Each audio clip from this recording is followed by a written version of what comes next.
হরে কৃষ্ণ সবাইকে।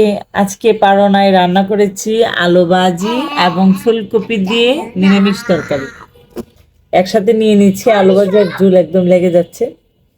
আজকে সকালের খাবার এটা আমার। দাদিও তোমাকে একটু ফুলকপি দিব? হ্যাঁ। নাও।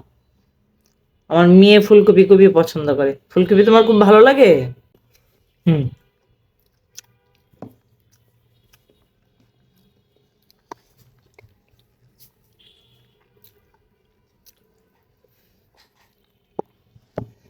আলু ভাজি তো হুম।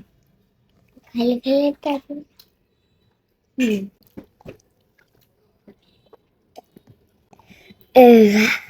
নিরামিষ আমার কাছে ভালোই লাগে, কিন্তু আমার হাজবেন্ড খুব একটা পছন্দ করে না নিরামিষ। আর নিরামিষ তরকারিটা আমার কাছে অনেক ভালো লাগে, না মা? হ্যাঁ